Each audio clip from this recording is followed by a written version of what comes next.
All praise is due to Allah. As our brother just stated, we're going to keep the program rolling. You get up here, the rostrum, it's hard not to say something, but I'm going to follow instructions. Coming to this rostrum right now, the brother that we are about to hear from, he's a soldier, he's a warrior in the cause of Islam, he's our brother, he's a helper of the Honorable Minister-Louis-Farrakhan, as we all are striving to be. He's our Delaware Valley Student Regional Minister, a hard-hitting soldier, and I got to tell us, family, get that piece that was at that Malcolm X forum yesterday and see how our brother handled that. It's beautiful. But anyway, family, let's bring you this rostrum right now, our brother, Student Minister Rodney Muhammad, with a loving round of applause. Assalamu alaikum.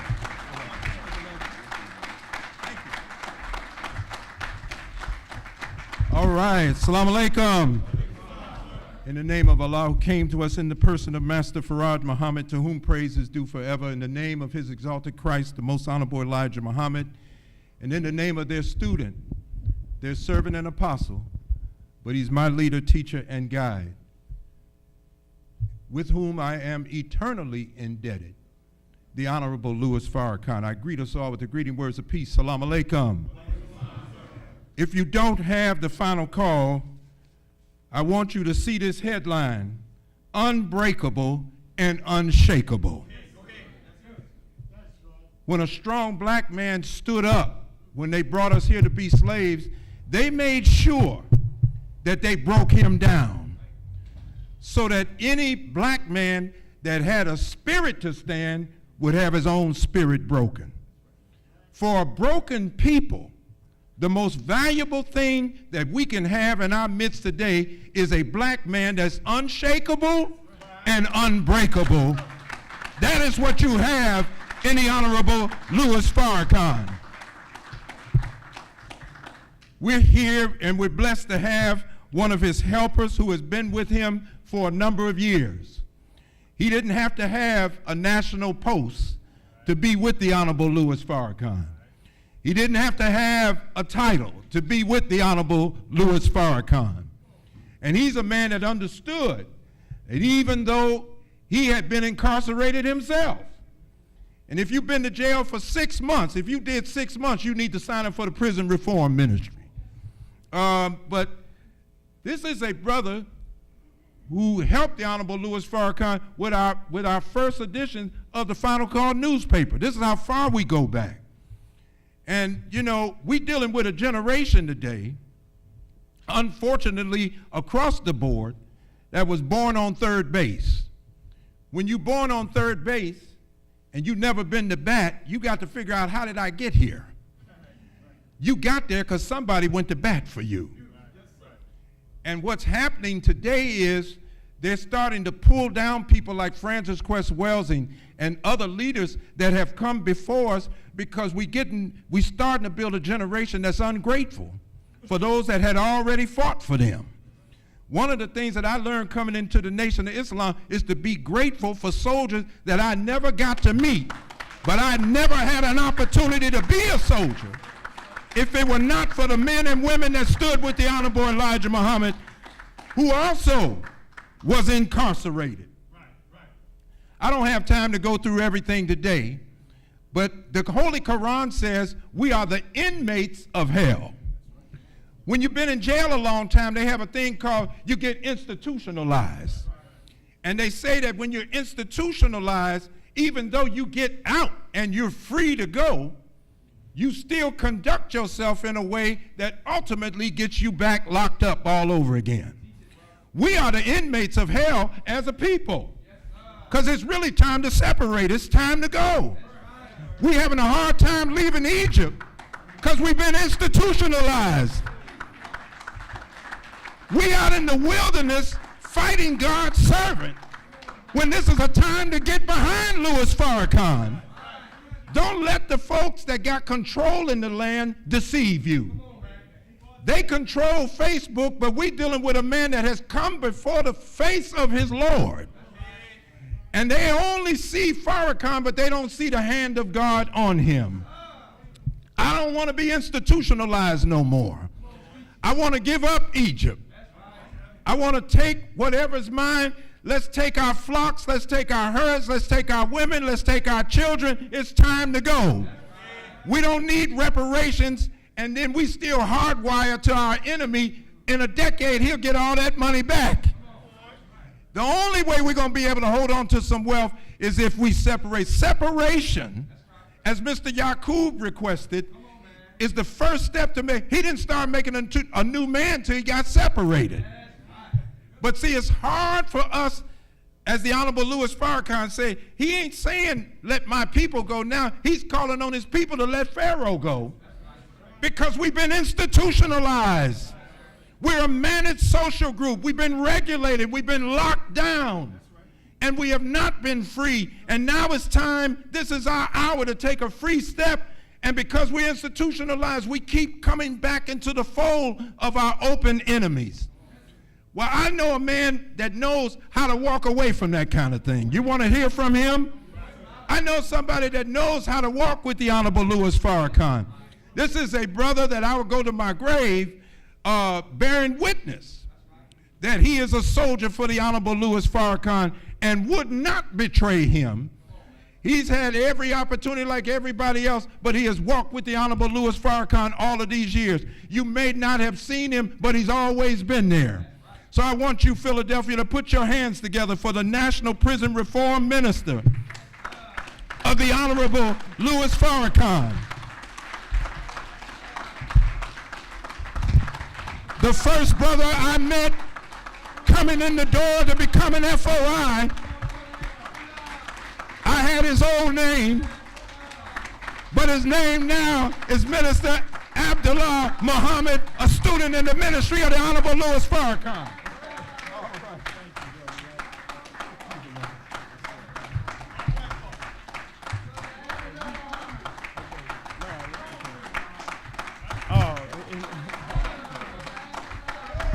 In the name of Allah,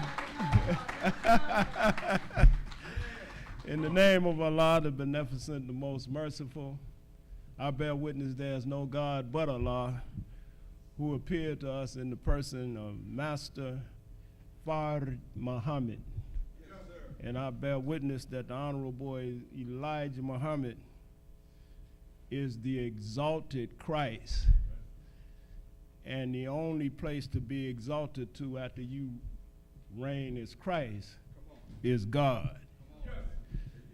So I thank Allah for raising, exalting, and making the Honorable Elijah Muhammad the first one to be made a God from among us.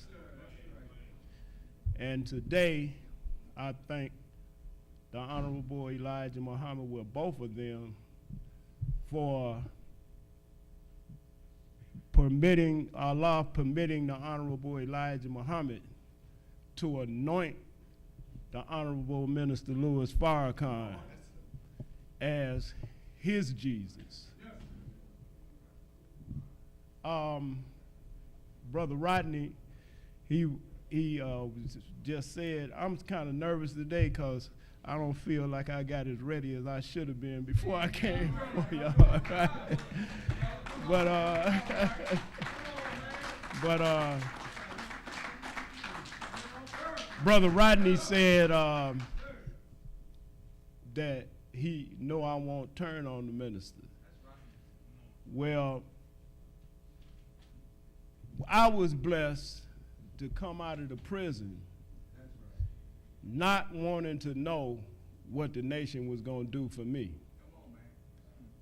When I came home, I was already a Muslim. A brother named Leotis X. Beasley was my teacher, and he was an inmate. And without going through the whole story, he asked me, even before I knew his name, he walked up to me and he asked me, what would you do if God walked up to you right now? And I said, I wouldn't do nothing. He said, you wouldn't be scared? I said, no, because he know I ain't did nothing but what I had to do to survive. He said, well, I take it for granted you could believe God is a man. So I told him I ain't got no problem with that. So he invited me to my first study group. And he was the only one in the jail that had a message to the black man. So my first lesson was elevate, protect, and respect the black woman, and that birth control was a death plan. That's what they was on when I first joined the group. So I was challenged as a baby believer by those who used to be with the Honorable Elijah Muhammad. And so I would say the Honorable Elijah Muhammad said, oh yeah, we know what he said, but what do you say? You know? So I say, well, I say what he say. It ain't nothing else to say. You know? So when I would come to the food line, they would dip the food like this.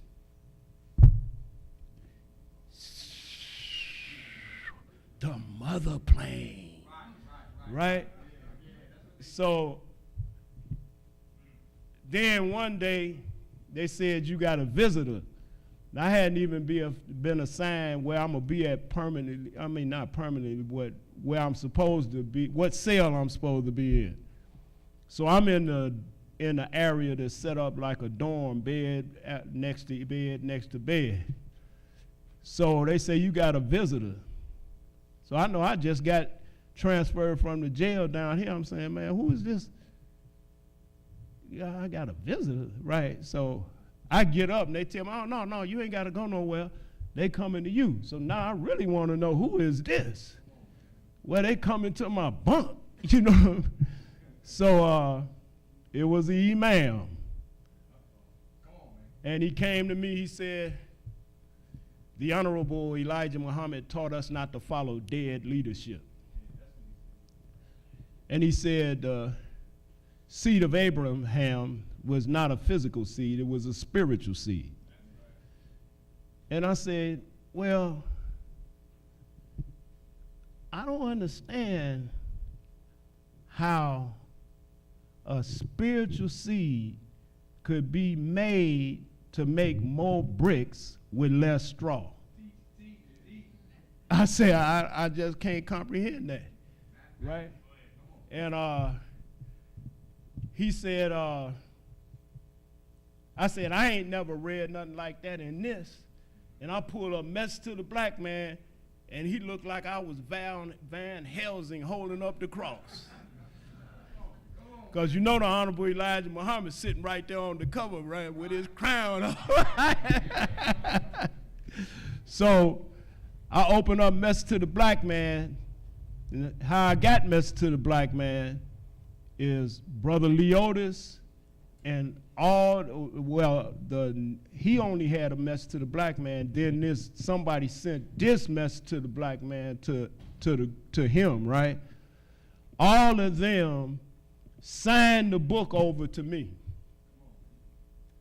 And each one of them wrote something in it. I still got part of it on the shelf in my closet.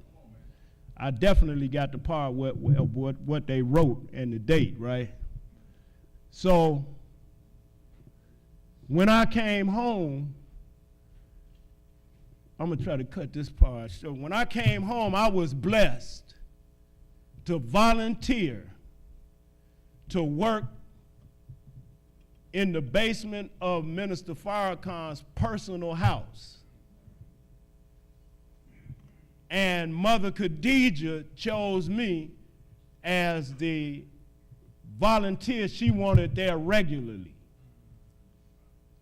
So I became the regular volunteer, and when the minister was traveling, he was always gone out of town, traveling and preaching and saving somebody. And defending somebody that the devil was, setting up. So I was there. So one day when he was home, this is getting back to what Brother Rodney said. One day when he was home, he said, come on, ride with me, brother. And so I rode with him. And he said, during the time of Prophet Muhammad, if he had something that he really needed to be done, he would give it to the hypocrite to do. He said because the hypocrite would bear the weight of two burdens. He would have to help build something that he hates. And he said if the weight of two burdens, it would make him fall in or it would make him fall out. He said if he fall in, he said then all of the information from the enemy camp comes to the prophet. He said, so if he fall out, good riddance. And he said, but I don't ever want to see you outside of this house pointing back in the house saying that that one's a hypocrite, the other one is a hypocrite, and he a hypocrite too. He said, brother, you stay in this house with me and you help drive the hypocrite out.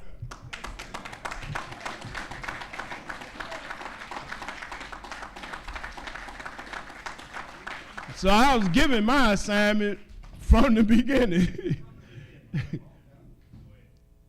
I didn't strive or try to be any title that I had in the past, or still say before I became the National Prison Reform Minister.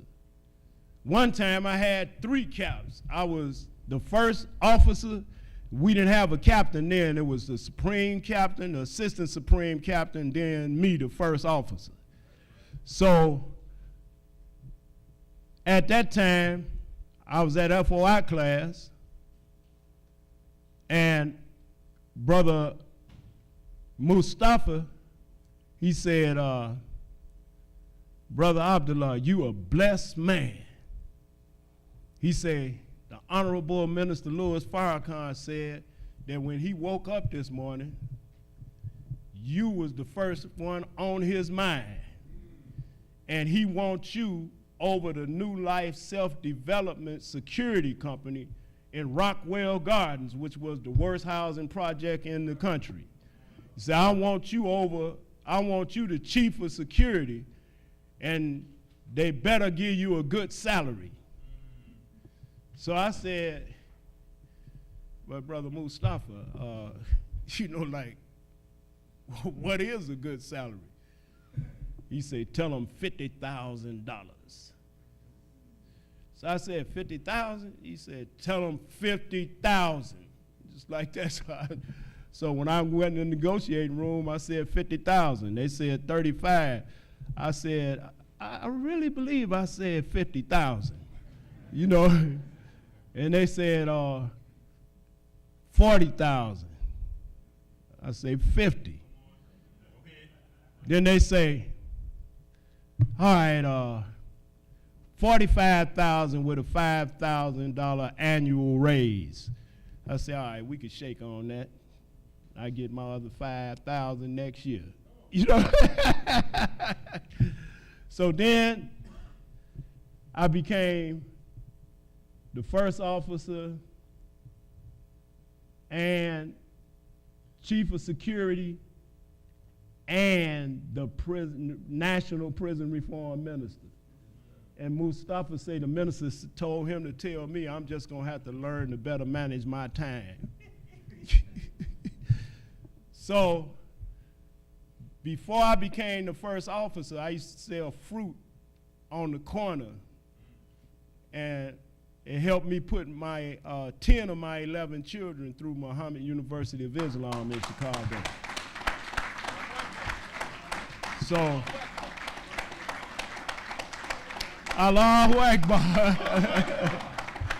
And the customers were so loyal. The woman drove up to me, and it was getting ready to change to winter time, right? She drove up to me, she say, brother, what you do is you take the top off of the banana box and you set it on the ground. Then you take the banana box and you put newspaper all in it and all on top. Then you put the top back on. You only hold up one bag, so the rest of the fruit don't freeze, and we'll buy every one. I think I was the only fruit man in the Chicago selling bags of fruit for $1 in blizzards.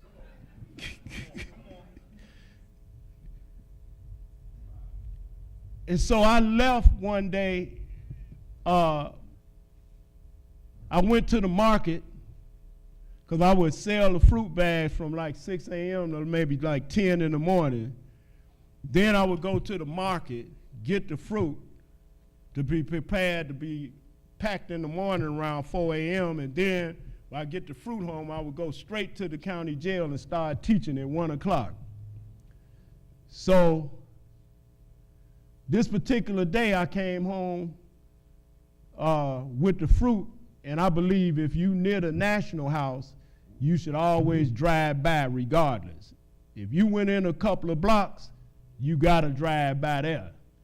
So when I came by, all of the F4I was out there, and they was looking and getting ready, and I said, where y'all going? They said, the minister teaching at the county jail. I say, what? Don't leave me, don't leave me, right? So they said, you better hurry up. So when I got back, they was gone, right? So I just drove on to the county jail anyway.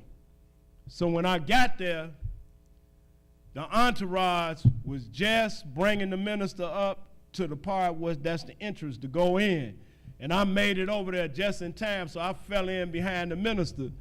So when we went in, he took us to Mr. Spencer Lee. He owned funeral homes.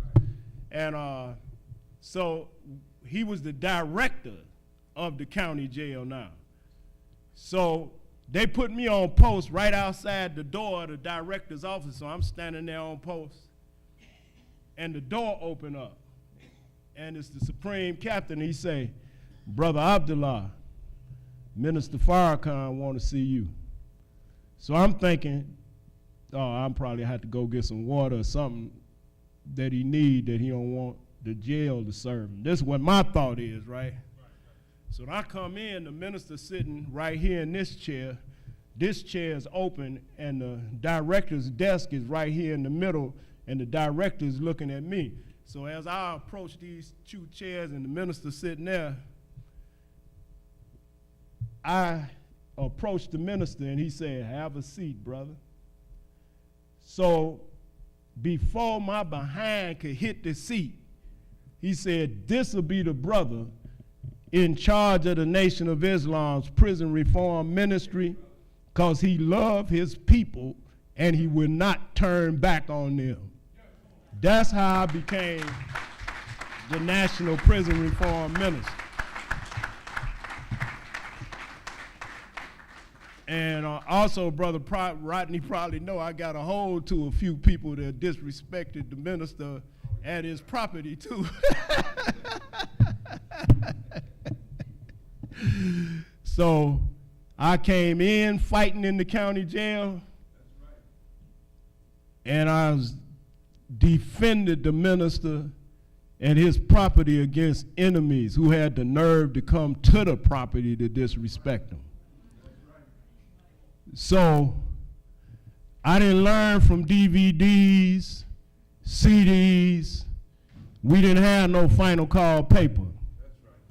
We had one message to the black man, and Brother Leotis would let nobody see it. You had to come to study group if you wanted to see that book. So yesterday I visited the Phoenix prison. Yes, sir. It used to be called Greaterfoot. So it's brand new now. And it's got an east side and a west side. And it's sinking into the ground already. The concrete sidewalks is cracking. They got to replace them. Some of them they done replaced already. Then the corner of the building started cracking. So they spent a lot of money to build it. And I guess it's, the inmates told me it's some kind of water running up under there, some kind. That's what it is. And running up under there. So I said, well, it ain't no sense in, forcing, they got them tools where they could, since I don't know what I'm talking about, squirt concrete up under the foundation, right? And I'm saying, well, with that water up under there, all you're going to do is make it heavier and sink faster. According to my mathematics, right? So they got a problem. So all I knew is that I wanted to talk to you all about light and darkness.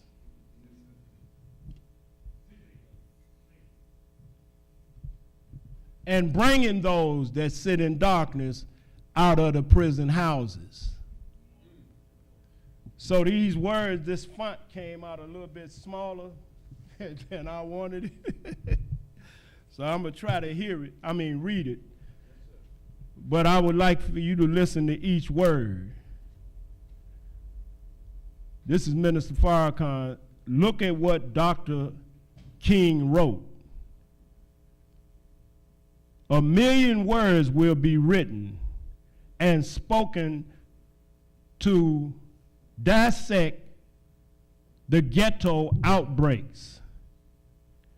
But for a perceptive and vivid expression of culpability, I would like to submit 2 sentences written a century ago by Victor Hugo. If the soul is left in darkness, sins will be committed. The guilty one is not he who commits the sin, but he who causes the darkness. The policymakers of the white society have caused the darkness. They created discrimination. They created slums. They perpetuate unemployment, ignorance, and poverty. It is incontestable and deplorable that Negroes, he used that term then, but we'll say the black man of America, have committed crimes, but they are derivative crimes. What did he mean, derivative? Dr. King goes on and say, these crimes are born of the greater crimes of the white society. When we ask Negroes or black men and women to abide by the law, let us also declare that the white man does not abide by law in the ghettos. Day in and day out, he violates welfare laws to deprive the poor of their meager allotments. He flagrantly violates building codes and regulations. His police make a mockery of law. He violates laws or equal unemployment and education and the provisions for civil services. The slums are the handiwork of a vicious system of the white society. Negroes live in them, but do not make them any more than a prisoner makes a prison. So somebody previous to me coming up here mentioned about we in prison if we in America. Whoever it was, Brother Joseph, I think it was, talking about Malcolm X. And how they didn't know they was in prison.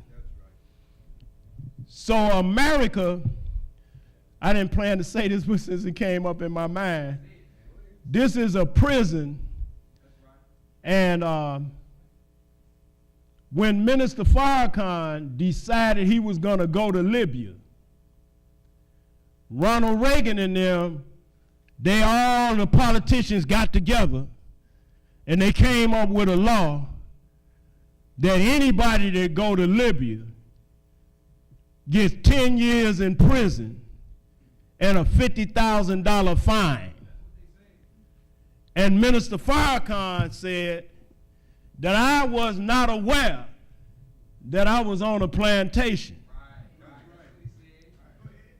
And he said that I'm going to Libya to show you what a free man looked like.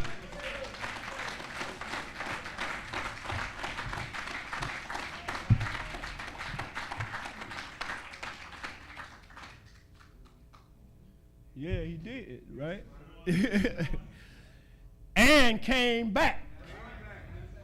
Right? And when he came back without a disguise, the God, Master Farad, and the exalted Christ, the Honorable Elijah Muhammad, blinded the eyes of the enemy where he walked right past them, waiting for him at the gate to get off the plane without a disguise. And then went straight downtown, and they had the power products ready for him, the lotion, the soap, the deodorant, and they sat it on the counter, and he was downtown teaching power and last and forever. So I'm talking about Farrakhan, man.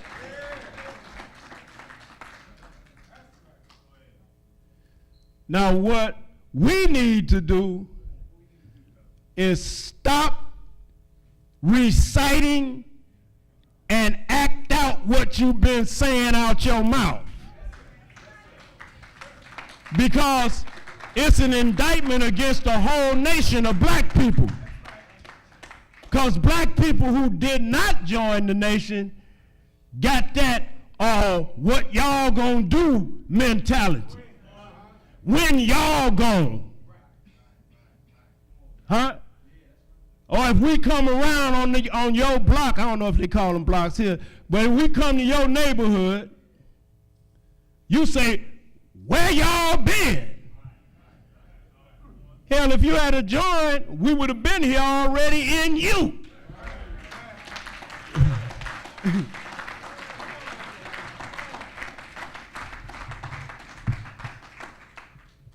We should not be without our own lotion, our own deodorant. Minister Farrakhan say, if the white man don't make a roll of toilet paper for us, it'll be a brown day all over America. Huh? So we're going to have to make our mind up. Because if you don't make your mind up now, when you see them inching closer and closer to not an attack, but to try to kill the minister or incarcerate the minister. If you don't step up now and start supporting him and what he built for us, like he said, his name ain't on none of the property. The Salam, the mosque, none of it. If you ain't stepping up now, what make us think when the enemy attack that you coming in? But I know Allah and his power, so some of y'all will show up. But not all, right? You know? And how I know the power just on a little level. Do they call it greasy pea in this city? Where you take what is it, a walnut shell, and you put a pea up under there, and then you shuffle the three around like that, and then you put your money on choosing the one. Yeah. And Yeah, you know what? That is what they was playing on the bus. It was 3-card Molly. But it's done the same way. Right? And so I got on the bus. They was doing 3-card Molly, and this during Christmas time, right? So I walked up. The brothers was tricking the sisters out their money. I walked up and stood on top of the cards. So they went to talking, you know, this was years ago. They went to talking that, what's up, isn't this good? This you know, right? And I know everything they saying because y'all know I just came out the penitentiary, right?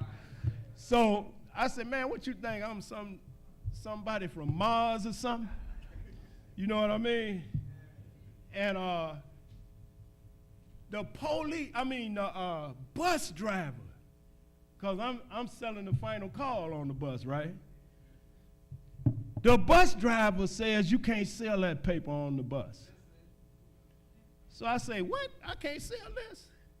I say, hey, y'all, listen up. I'm going to show you the power contained in just the possession of this newspaper to unify us. I said, here's how we going to unite. I need 10 people with a dime because the paper costs $1. So I'm teaching, right, because I got me a captive audience. I'm on the white man is the devil. So I'm teaching hard, boy, you know, plus my head almost at the top of the ceiling, man. So I'm looking something like a real God up in there, you know. So,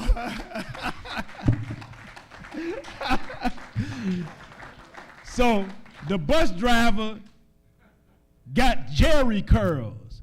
He got curls, his hair curled up, and it looked like it's wet and leaking on his collar. So then behind him is a Virginia Slim sign. Those were cigarettes. Behind his back is Virginia Slim. So I'm steady teaching. I don't know this man, you know, then call the police, right? So when the police came on, stepped on the front of the bus, I'm at the back, past the back door. He stepped on the front of the bus, and I'm on the white man is the devil. And so I hit him up. There he is, right there. Right, you know what I mean? So I'm teaching hard, right? So then the devil come around the side. I know I ain't supposed to be calling him that, but this is real life. When I get to present time, then I say it the way I'm supposed to say it. So he come to the side door, and he says, sir, could you step off of the bus? I said, man, I paid to get on this bus, man. I said, and I got a transfer to get on another one. He said, but we're not going to lock you up. We just want you to come off the bus. We're going to put you on another bus. So I told the brother, I said, hey, man, if it wasn't for people like Minister-Farrakhan, Elijah Muhammad, Rosa Parks, you wouldn't even be able to keep your seat on the bus, let alone drive one. And that's what Brother Rodney was talking about. You don't even know how you got on third base. You know? So I got off the bus. I came on off, and the sisters came to get off. And I say, sister, I really don't believe they talking to you. She said, well, they don't want you on this GD bus. They don't want me on it. And she is the mother of my 11 children.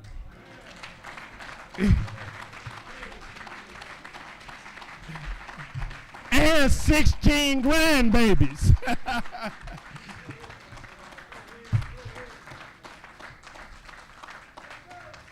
And I forgot the one part that I was telling you about, the power of Allah. Is this going in and out? Okay. So I forgot to tell you about how I know about the power of Allah. Now remember, I told you that because they was tricking the women out of their money on the bus during Christmas time, and some of them had their children with them, I stood on the 3 cars. When that man brought the police on, he lied on me and said he was smoking, because the other police escorted him back there where I was at, right? And the bus driver said he was smoking. Them brothers whose game I broke up looked like they leather gloves just leaped on their hands. And they say, man, you a GD lie. That man wasn't smoking. And the police started backing up. What I'm telling you is, somebody that was angry with me a minute ago, Allah changed them into angels of defense.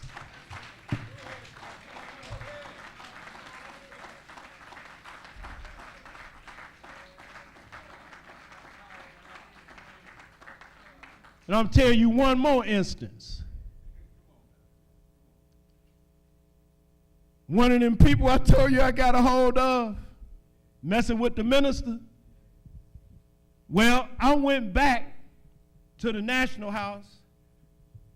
Well, we wouldn't call it the National House then. It was the minister's personal house.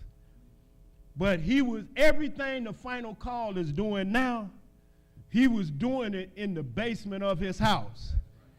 He second mortgaged his home, bought all of the message to the black man, our Savior has arrived, fall of America, how to eat to live, flag of Islam. And Mother Khadijah and Mother Evelyn would take the orders and everything, and then I would pack them and take them to, y'all got UPS here? So I would take them to UPS to be shipped out and everything, right? And so I came back to the house, and I'm sitting across the street in the car. But when I come across the street, when I'm sitting over there talking to a brother, because Brother Salim was with me when we caught, he was driving, and I told him which way to go, and we caught up with him. And so they were so smart-mouthed.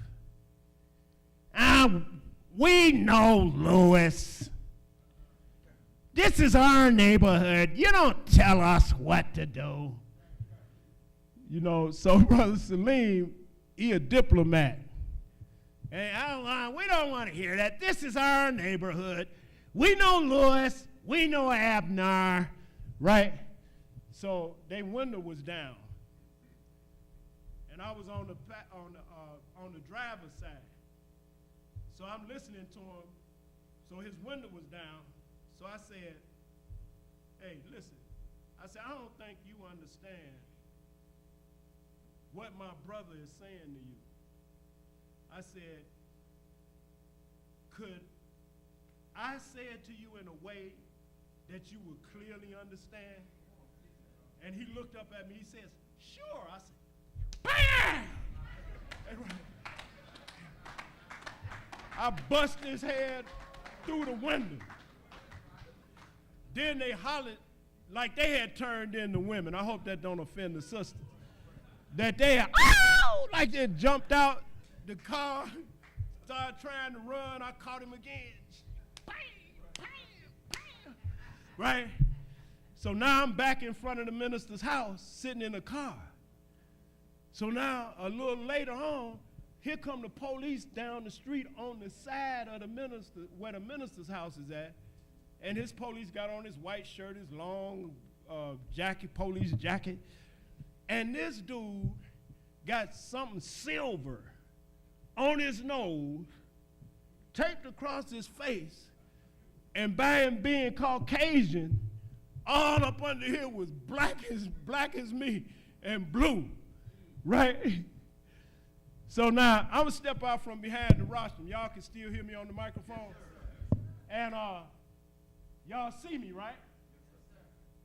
Take a good look at it. All right.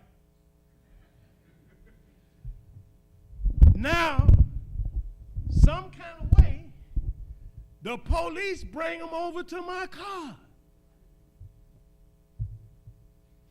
So the police says, is this the guy? This man look at me and he says, no, it was a older guy.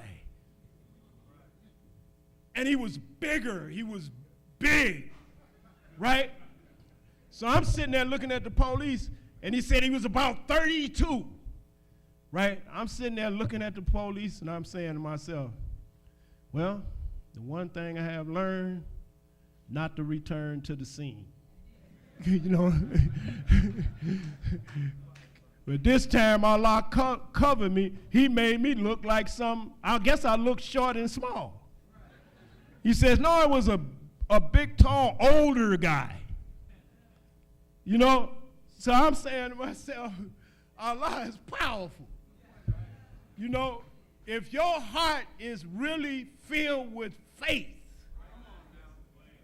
and you don't think about defending, you just go into action. Nobody should have to tell you what to do. You read the Quran like everybody else.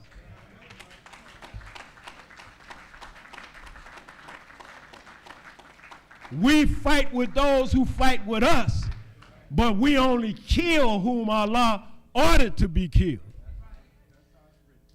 And the way the minister have taught us, because I'm one of the brothers that the police have taken off of the street and planned to kill, and told me, I hope you can swim, because if you can't swim, you gonna be another missing nigga tonight. You hear me? Hey y'all, what's coming out of me ain't on my notes, okay? So will y'all permit me to just continue? Because I know this wasn't on the flyer.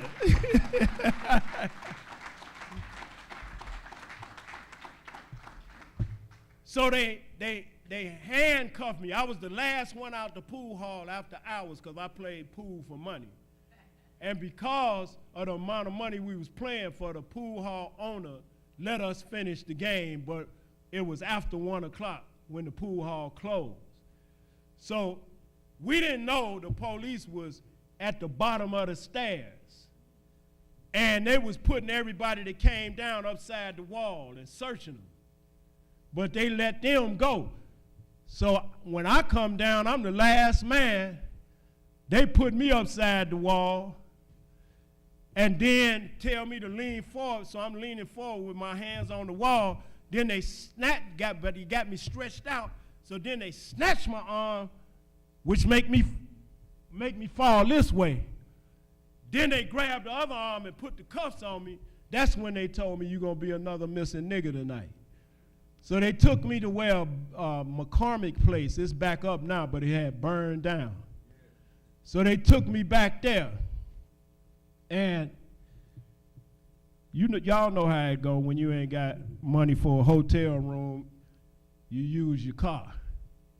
I was so glad that brother brought that sister back there that night. Hey, listen, because if they hadn't came back there, they probably would have killed me. But now let me tell you, you see this? Say,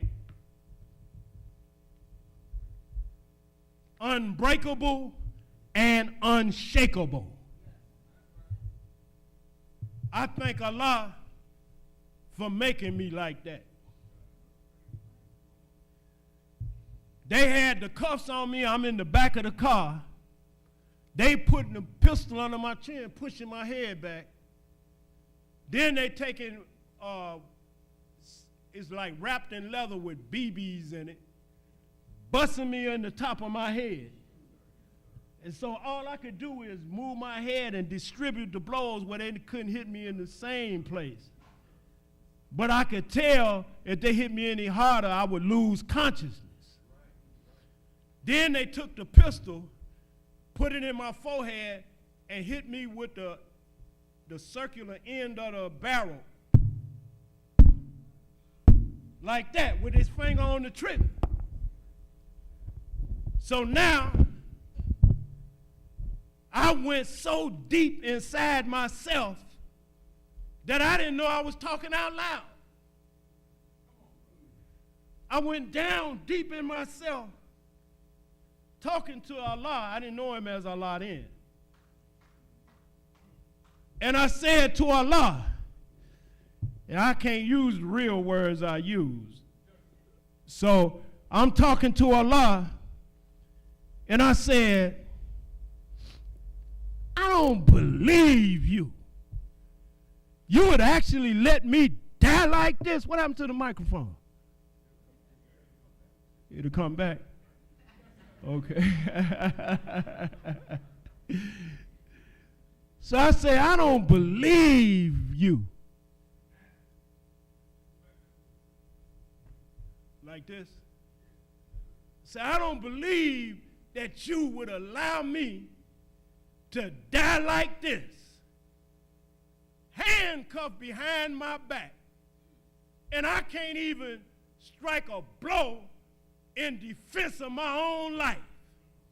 If I had known you would allow me to die like this, I would have killed my so-and-so self. Only thing is, I think I'm thinking deep down inside myself. I don't know I said it out loud. The police say, "Oh, this nigga ain't scared. This nigga ain't scared." They went to driving crazy. So just imagine when we all become fearless, how it will shake them up.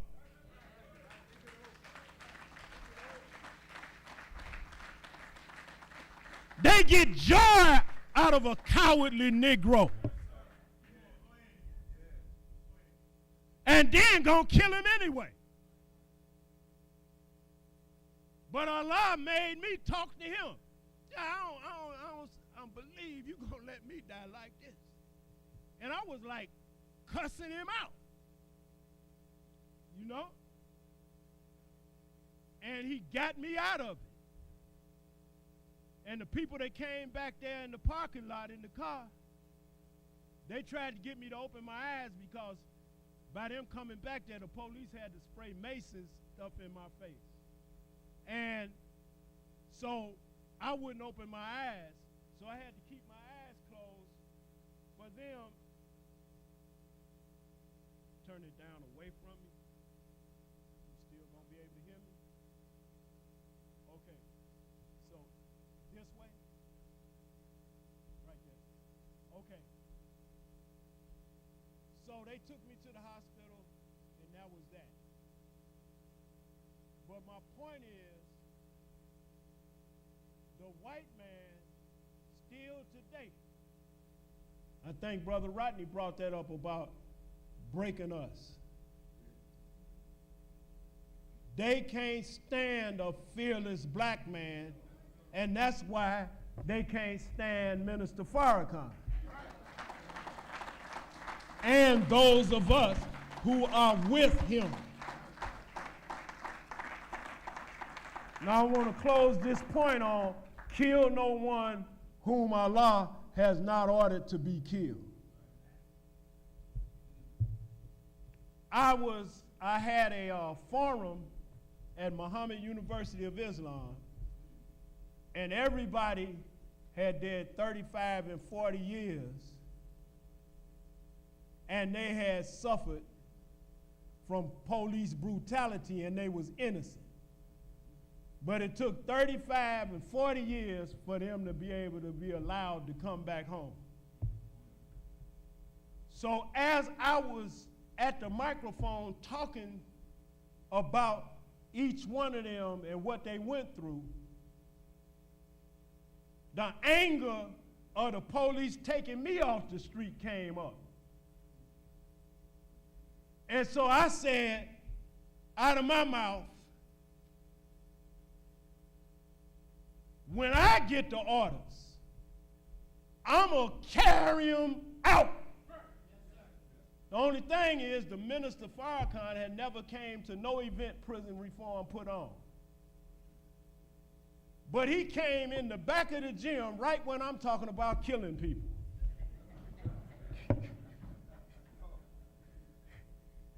And then I'm right here on the rostrum.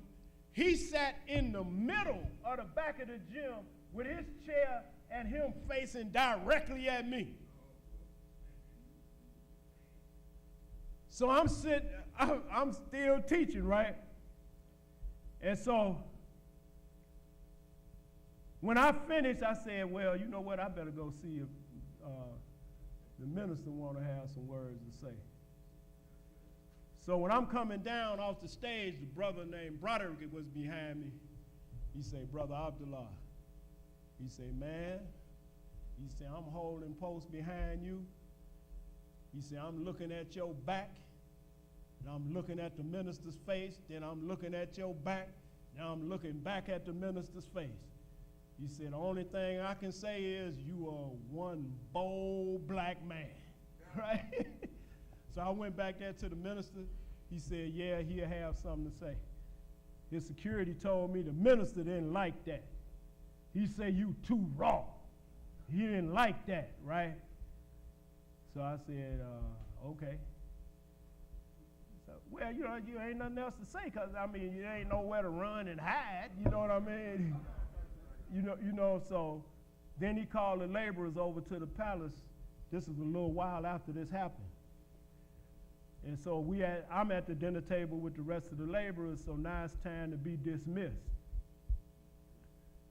So he dismissed everybody, and he said, Brother Abdullah, you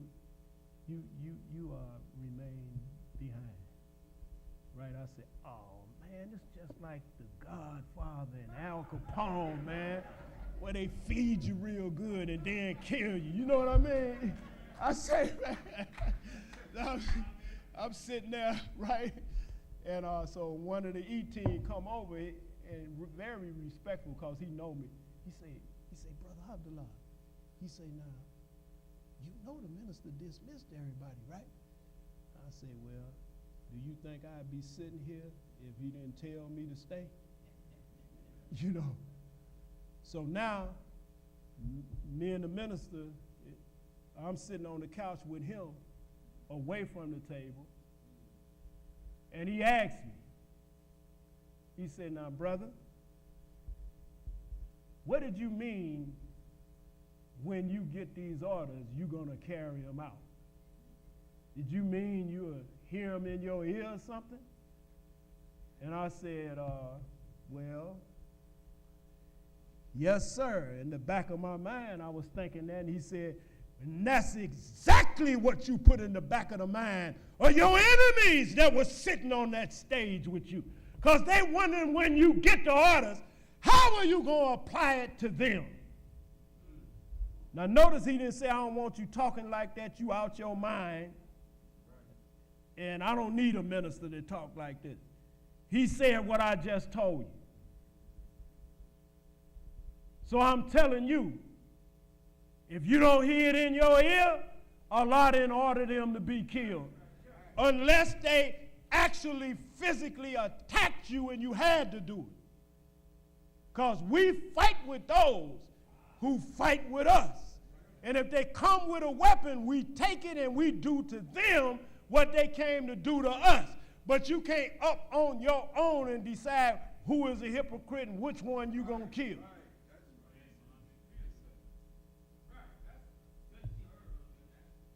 Right, because we trying to make sure everybody know how the minister say and the Honorable Elijah Muhammad say that it's supposed to be done. We want everybody to make it.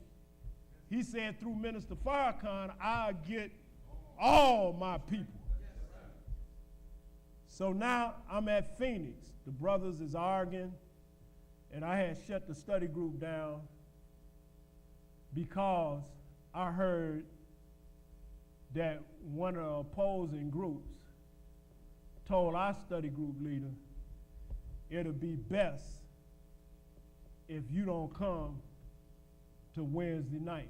If you don't come Wednesday night, it wouldn't be good for you to show up.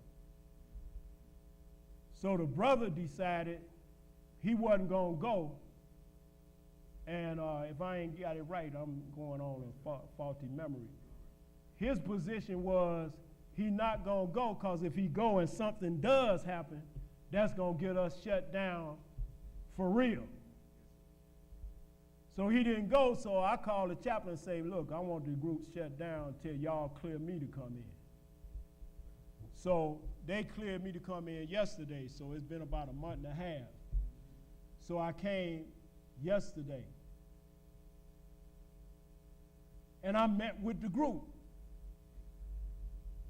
Now you got this group that say they believe in Elijah Muhammad, but they don't believe in Farrakhan. Then you got the Nation of Islam. They didn't mix themselves in among us because a brother that was with us on our list went with them, and he the one that threatened our study group leader. So while I'm in this meeting, where that brother Leonard is right there, can step up where, because okay, come on. He was with me. Now, these brothers is bigger than me. And where's Captain Anthony at? He was with me. And one of them, he's so unruly and, think he big, black, and strong. He even snatched his dark glasses off and got, you looking at a death angel. And then at one point told me, for what you just said, see, man, I'd have to take you in the bathroom. So I tell him, I say, at a certain point, I looked him in the eyes and I say, brother, I say, now you can't possibly believe that you the only death angel up in here. You can't possibly believe that. So he understood what I was saying. Matter of fact, he dismissed himself, didn't he? Because once they see they can't run over you with that threat and the muscles and posture and all that. See, I've been always skinny all my life. I got a little weight on, but I always knock the big dude out.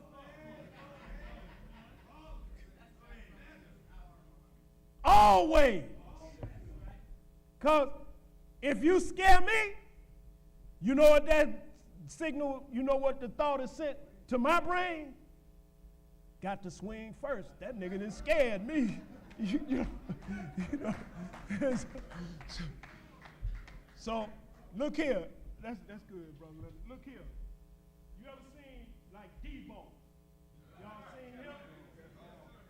A security guard at the college. I'm at the pool table playing with a model. I didn't know she was a model. Her name was Stormy. And she wanted to play pool, so I'm playing her, right? I didn't know the security guard had his eyes on her. So he got them muscles where his shirt rolled up into this part. And his bicep is out here, right? So I'm over the table, and I look up, and he's standing there. So he said, you better not be here when I get back. So I say, all right, man, go ahead on and find you some business, right? And so he left. And I got to playing pool, and I don't believe in taking it light on no opponent. So I was shooting all the balls off the table on Stormy and forgot that he threatened me, right? Next thing I know, he back standing over me. So now I stand up, but I take the pool stick like this and put it between me and him. Right? I say, hey, man, I asked you to find you some business, man. Go ahead on now, right? So I'm standing there, right? And he must have hit the stick, and I let it go, right? So now I'm standing there face to face with him, And look, can y'all see my heel? Look here, I'm standing there face to face with him, and I can't control my adrenaline or my leg. And it started like, well, I couldn't stop it. It was just bouncing up and down, right? So I say, damn, he gonna think I'm gonna swing on him. I can't let this big dude hit me, right? So I, bam, and he hit him, and he looked like he fell back in slow motion. When he fell over the chairs, I got the fire hydrant off, and when he rocked up and his feet came back down, I met him with the fire hydrant. Boom! So when I came back to the campus, and I came no, let me tell you this. See, this is the other part. Once I put him out, some brothers jumped up and shot up in the ceiling. Boom, boom, boom. Come on, let's get up out of here, Slim. And they had screamed, I don't even know who the hell they are.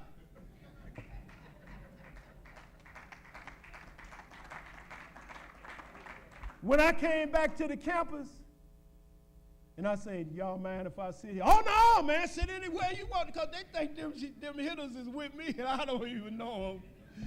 You know? I'm just trying to show you, man, it's a God that's present and promised to defend us.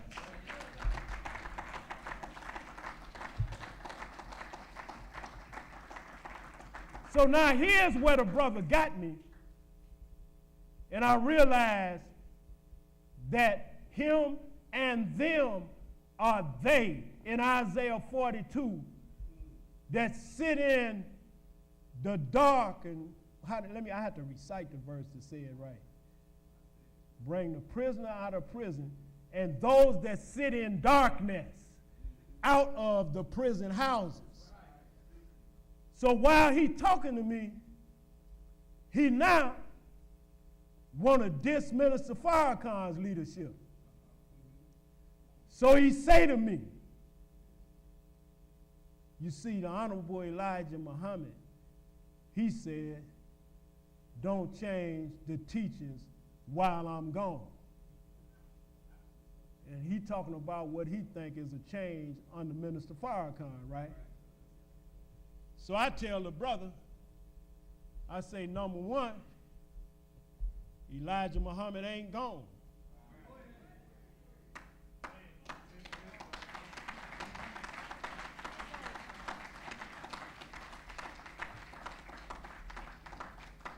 I said, Elijah Muhammad ain't gone. I said, the first thing you arguing about Ramadan. I said, we beyond Santa Claus now. The minister said, after over 25 years of fasting in December, the shortest days of the month, to keep us from spending our money for Christmas and stuff, you know, the minister said, you should be mature enough now. Because Elijah Muhammad told him to find some way to unite with the Muslim world. And I told him that this is how Minister Farrakhan chose to go about it. So the chaplain told me, he said, the Sunni fast, the Sunni Ramadan. And I said, well, we don't practice Sunni Ramadan. You know, I say what we do is practice the Holy Quran. And it ain't Sunni, right?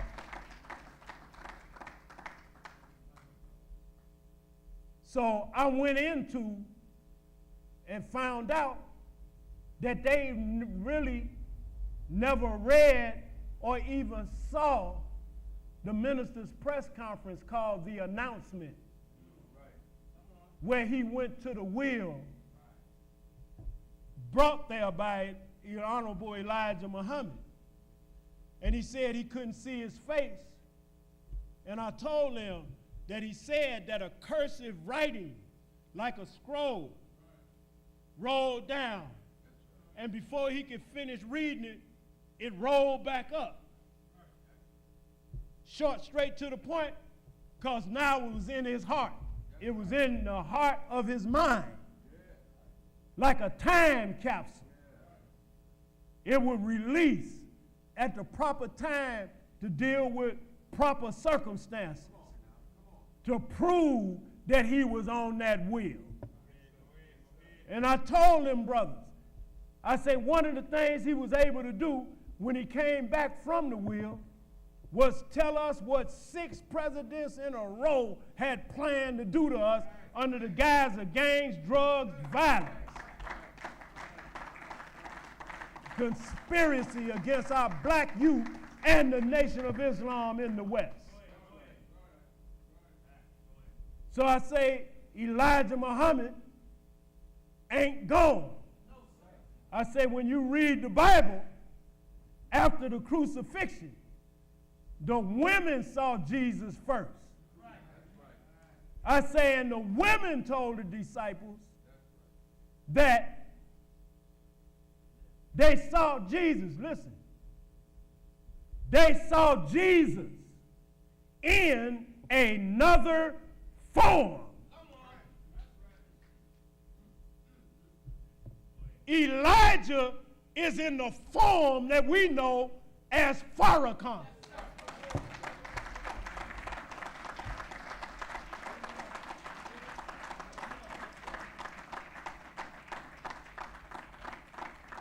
So what you get now is what I gave him yesterday.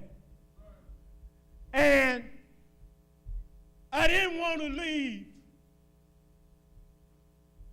Push it down. Okay. He was giving me some kind of signal. I don't know what it was. Look, he bald-headed and looked kind of strong. Now, he ain't on his way up here. Hey, look.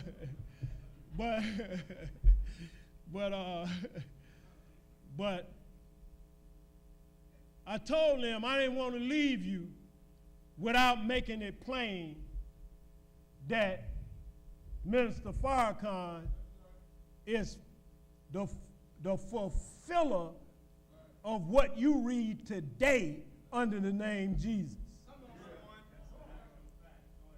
So I said, I want to make it plain. And so I told him, I said, have y'all ever read when Moses met with God on holy ground? And some of them had. So I said, well, Allah said to Moses, you be to Aaron as I am to you. And so I said, who said that to Moses? And a couple of them said, God. I said, so if God tell you to be to somebody as I am to you, and you know that's who? God. I said, then God just made a God. I said, but the preachers is preaching prophet. They ain't preaching the God part. So I said, now, whatever Allah revealed to Moses, Aaron gets it from Moses. I said, so, I don't think I said this word, but I'm showing them the Trinity that the Christian believe in, but everybody's an immaterial being.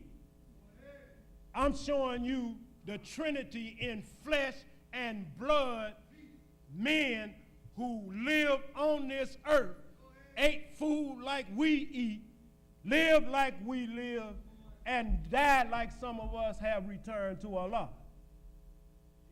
But they were men that God made a God.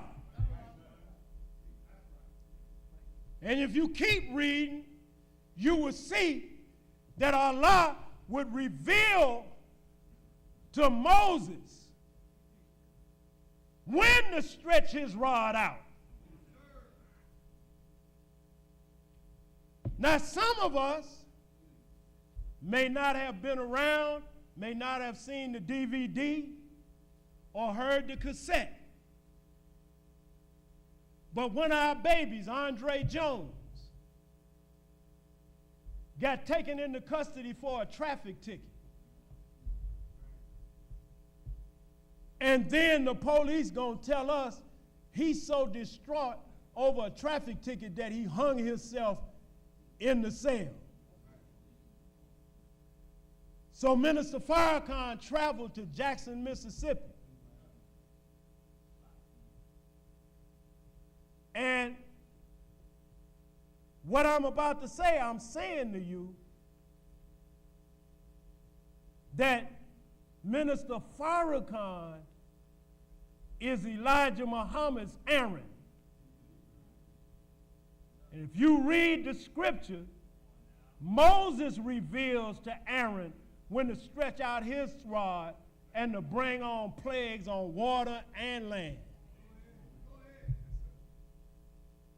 So Minister Farrakhan said, you all think I'm just some loudmouth running up and down to and fro in the earth, running my mouth. He said, but I would love to make Mississippi an example, because the mistake you made, you hung a Muslim. He said, so goddamn Mississippi, and watch what happened when I shut my mouth. Before the minister could leave town, the Mississippi River started coming up, flooding from Minnesota all the way down to the Gulf.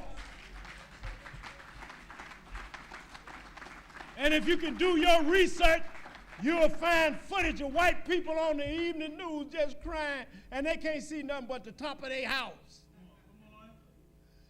I lost everything I had.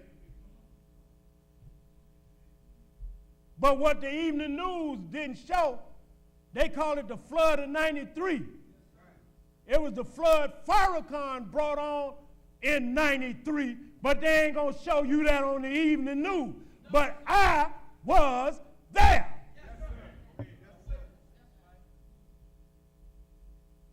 So we know who called it.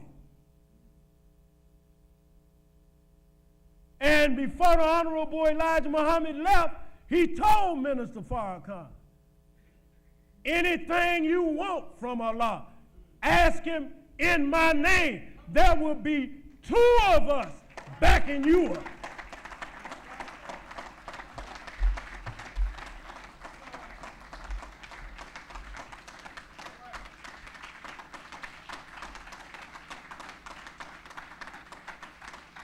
So I don't really want to waste my time talking about Facebook and what they're saying about him.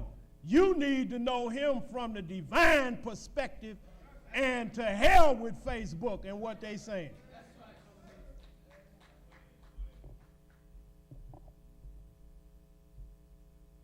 Now, in other words, I'm telling you, that's one time you can experience an Aaron stretching out his rod.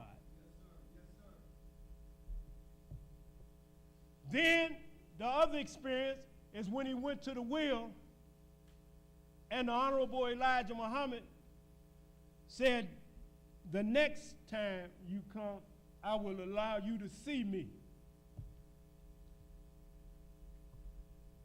So you can't say you believe in Farrakhan and Elijah and don't believe in the mother plane.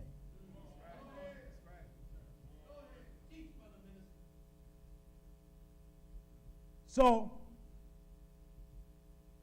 if you keep reading past the part about Allah having Moses to be to Aaron as I am to you, you keep reading, you come across when the children of Israel are being brought out of bondage. They are being guided both day and night by a pillar of a cloud by day, the mother plane look like a cloud by day, either generating its own atmosphere or just putting itself behind a cloud. By day. By nighttime, it looked like a star. Now, and the words are, they was being guided both day and night in the way they should go, both day and night. Because night represents darkness, absence of light, meaning that we may not have the knowledge of the conspiracy that Pharaoh and them is planning. But our God, that's on a humanly built planet, who can have angels that can tune in to the thinking of us and our enemies, guide us in the way we should go.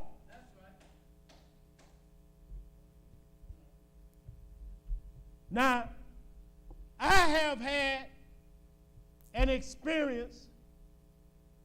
I'm not going to try to tell you the whole thing. I have had an experience where an angel visited me.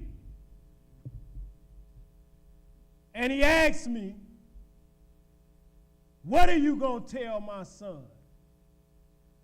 What are you going to tell my son? And I said, well, I'm going to let him know that you was going to take care of your family, but you weren't going to do nothing unless you got paid. So he got mad at me and slammed the door, left and slammed the door. So when I seen the two brothers that were sitting there, I asked them, you remember the brother when he asked me, what am I going to teach his son? They say, well, you must have been somewhere else. I said, man, I was right in here with y'all in the secretary's office while you counting the money. Y'all didn't see him? And so they didn't, right? So that scared me because I know what I experienced. So I woke up thinking waking up and I'm going to do morning prayer. And it's after 12 noon. And I'm thinking I'm up early. When I say, I'm going to say my prayer anyway. So I said my prayer, and I opened up the Quran to a chapter that this brother's wife had told me she think this was my answer, right? The day before. So when I say my prayer, I open up the Quran to the very chapter she thinks should have been my answer, right? And it was Luke Man's advice to his son. That scared me. So I called the National House.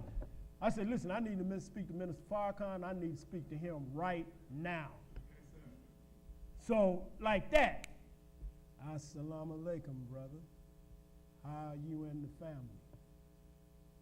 So we talked. And I said, Brother Farrakhan, let me get right to it. I said, I told him the experience. I said, the brother came in the room, asked me, what am I going to tell his son? So when I finished explaining it to the minister and the angel got mad, well, I didn't know it was an angel then. I said, and he got mad and walked out on me and slammed the door. Minister Farrakhan said to me what angel it was. And he said the reason why the angel got mad at you, walked out and slammed the door, is because you answered based on human characteristics. He said, so a believer the next day, Allah gave you your response to a believer the next day who told you what surah to read. Do y'all hear me? Yes, sir. So I'm down here on the ground with you. I ain't no different than you. So I've been confirmed that we're going to get communications whether the minister is here or not. And we should be doing whatever we can to purify ourselves. I'm doing the Ramadan, and in the past, I have read the Quran in 1 week so I wouldn't fall behind, and it's called manzils, and you read a certain amount of chapters each day and you finish in a week. Well, I'm going to have to read my manzils when I get back home Monday because I fell behind. And that's the only way I know to just go and get it out the way where I ain't got to be worried about having to read it tomorrow. Just get it done, right? But in practice in Ramadan, which is really just 1 meal a day that we supposed to eat anyway. So actually, we ain't fasting nothing but about 2 hours longer than what we supposed to eat. And some of us act like we gonna die. Said, you don't know when you start acting like that. You ain't been eating 1 meal a day. You know, you know what I mean? Now, I got just on fasting, one strict 1 meal a day. I quit eating meat. I'm on my way back to being a total vegetarian. But right now I quit eating meat. Next I'm dumping fish. But the fact that I've been strictly eating 1 meal and the right food, I turned the TV on, and there was some stuff on there called Eurovision, and they had all of these gay people over in Israel. And they supposed to be established their government based on the Torah. So they was over there, and I told Brother Lily, I say, man, from eating right and praying, I done got so clean, they making me feel like somebody slipped some hallucinogenic in my water. I'm talking about I couldn't hardly watch it. I kept feeling like I'm a be on a trip. You know, I'm about to lose my mind. They were so crazy on that TV. Now imagine that if we all start eating right, keep our mind on reading the Holy Quran, and we all start feeling tripped out when we see them on TV. Right? Imagine how much money they getting ready to lose. All we have to do is what's right. We ain't got to pick up no weapon. Just do what's right. And that will send the devil into a rage. And then once he realized he can't break us and we are unshakable, then he'll want to negotiate. As Minister Farrakhan said, all of Yaqub's followers were locked up,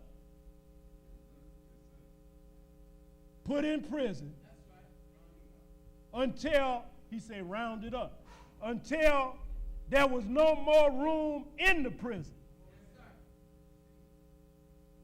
But there were still believers teaching out in the street. So there was no negotiation about separation until they had no more room for incarceration. We're going to put some of y'all rappers, man, one of y'all youngsters, put a beat with that, man. That was kind of nice, wasn't it? You know what I mean?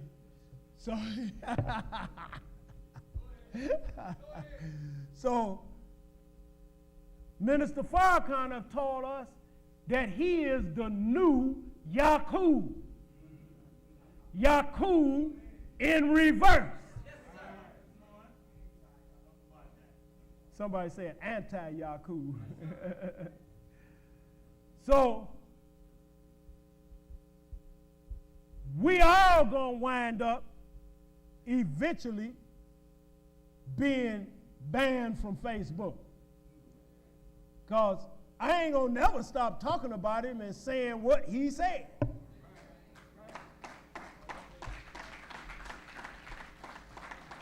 And some people I know, soon as I get home, I'm canceling my Facebook account.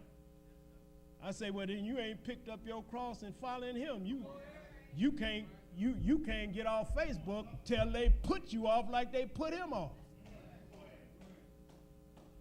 I'm one of the kind where I'm with Farrakhan and Netflix wouldn't show his documentary. Netflix been canceled in my house ever since I found out. I don't believe in supporting an enemy that won't show you your own minister's accomplishments to save the world. Some of y'all can't clap hard because you still got Netflix and you ain't gonna get rid of it. Sister laugh.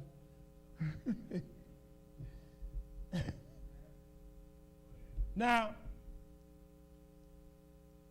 darkness can represent ignorance, and darkness can represent the absence of knowledge and culture. So most of our people that's locked up, and some of these brothers that I'm serving, some got 2 life sentences. Some got 80 years. The study group leader told me, brother, I've been dealing with this periodically for 32 years.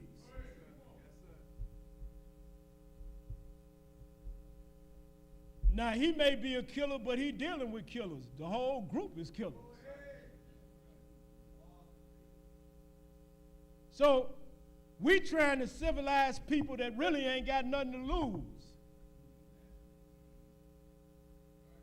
But the way I'm representing Minister Farrakhan, y'all say this is the top of the clock because y'all number 12. So I'm letting them know that Minister Farrakhan is the hands on the clock, and you tell time by him what he say and what he do.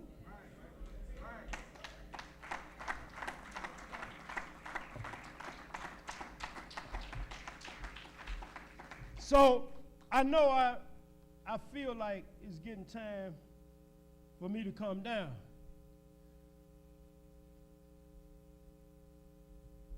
But now, in Martin Luther King's message, he mentioned that the policymakers are the cause of the darkness. So I ain't gonna try to find these notes. But the policymakers, Martin Luther King said, are the cause of the darkness. So how many of you all know about Lynn Bias? You know about him? Y'all, some of y'all back there know. Any sisters know? You know. So Lynn Bias was a basketball player back in '86. And he died 2 days after. Who said crack? Who, you said it? Okay, remember, I'm gonna deal with that, okay? I'm getting ready to deal with it now. And you'll know what I'm saying when I get there. And so 2 days after Lynn Bias got signed by the Boston Celtics, he overdosed on powder cocaine. Do y'all hear me? He overdosed on what? All right.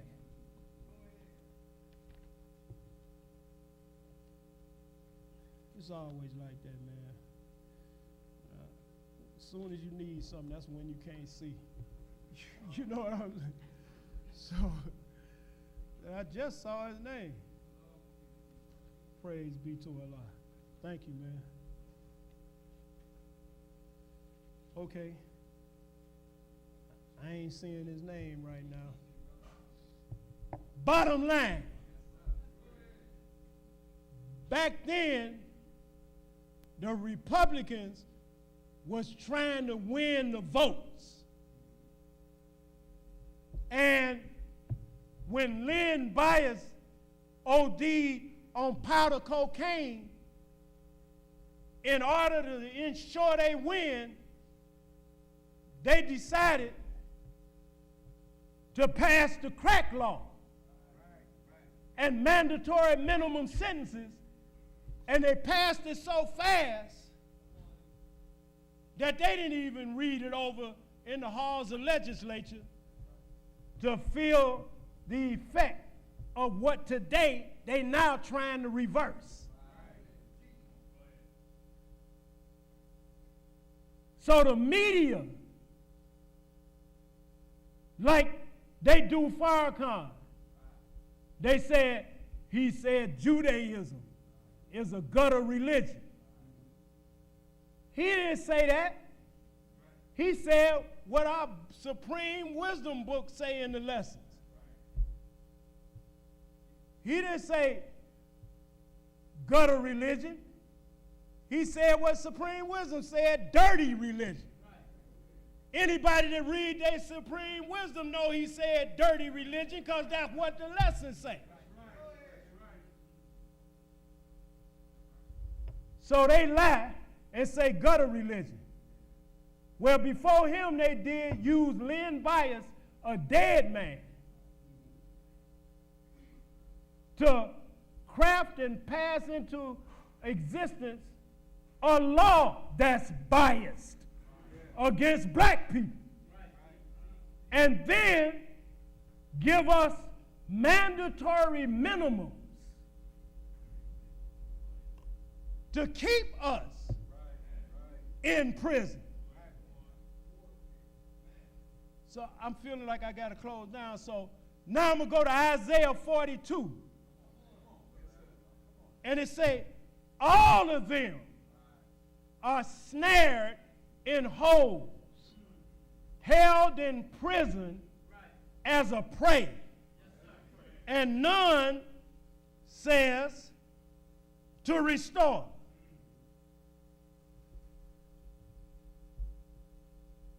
What is a snare? Come on, say it. It's a trap. When you out selling crack, you out doing what? Come on, say it loud. I'm blacking up. Oh, okay. Y'all trying to act like y'all ain't been out trapping because you here today. You know what I mean? So when you out selling crack, you out trapping. If you selling from a house, that's a what house? A trap house, right? So if a snare is a trap, and we all snared in holes, held in prison, then the conspirators gave us the crack to entice us into the snare so that they could lock us up. It's right there on the page. And your language bear witness to what's on the page. So it's all been written in a clear book. Made clear. So when Minister Farrakhan, when the Honorable Elijah Muhammad told us about Minister Farrakhan, right? When you see him, look at him.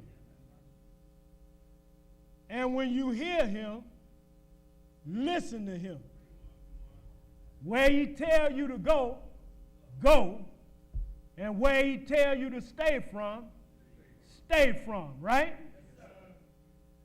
So Isaiah 42, listen to this. Oh, I hope I can see it. Okay, I ain't gonna waste your time. It's Isaiah 42. It say, behold my servant. What does behold mean? Look at him. behold my servant, mine elect, in whom my soul does delight.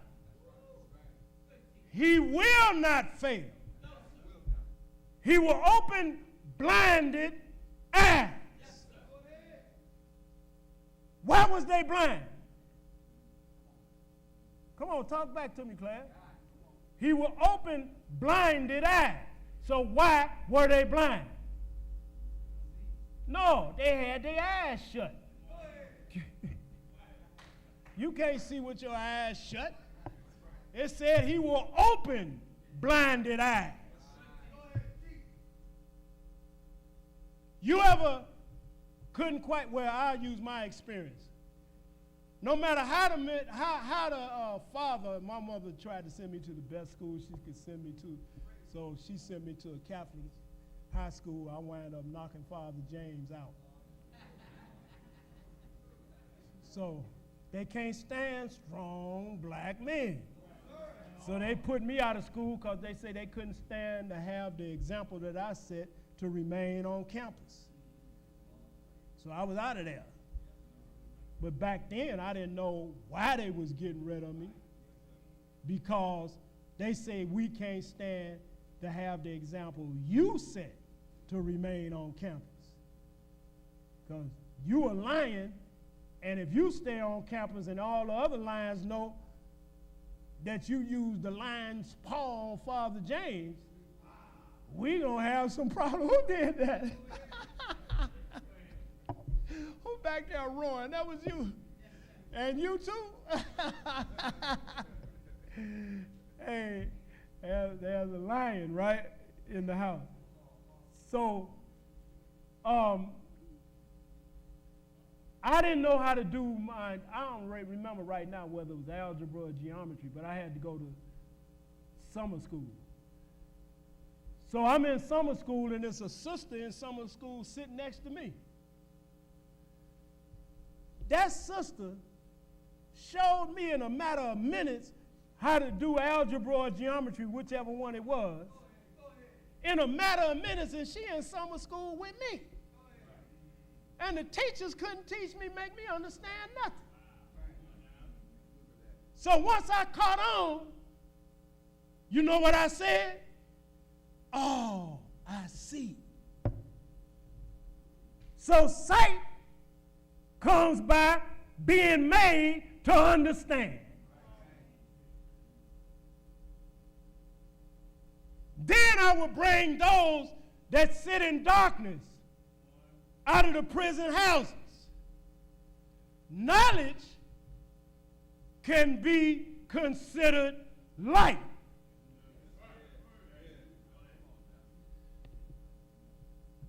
So I'm representing Minister Farrakhan. So I'm coming up in there with a torch light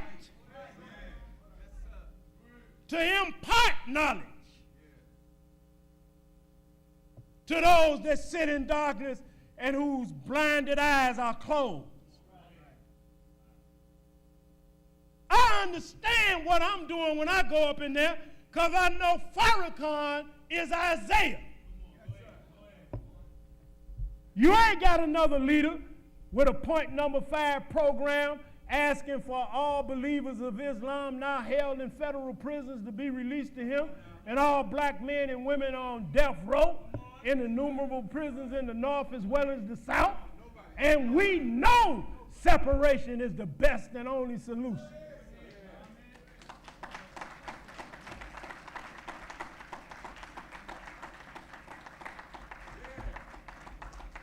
So I'm fully aware when Elijah Muhammad tell us, say to Farrakhan, that he is filled with the fire of the Holy Spirit.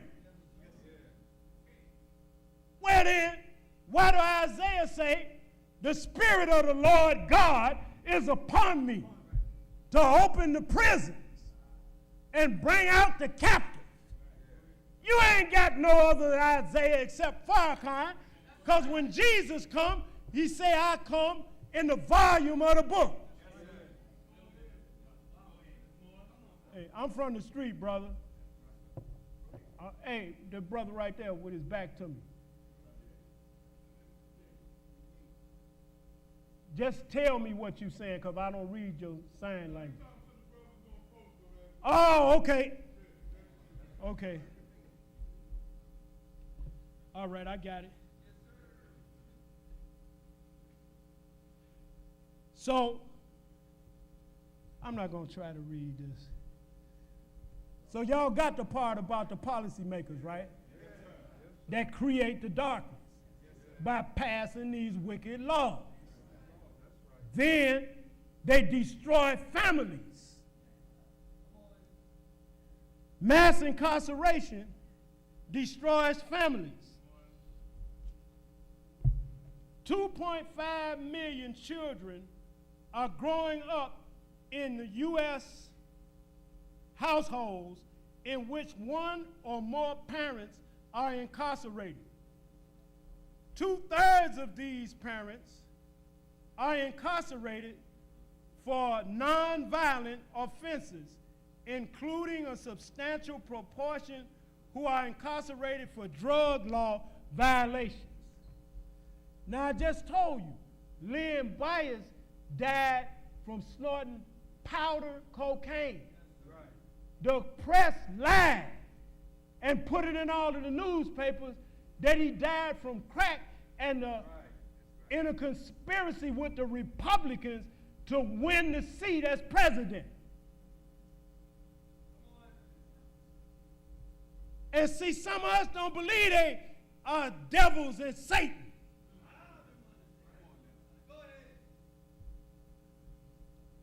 Well, you need to start reading more about what they have done to us and your children.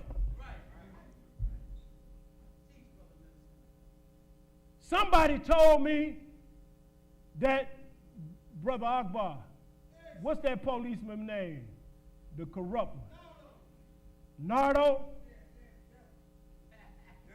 Now, he a policeman here. He done got locked up now for killing people and blaming our children for the murder. Going to prisons to find out which black boy is a homosexual and then using them. This the police.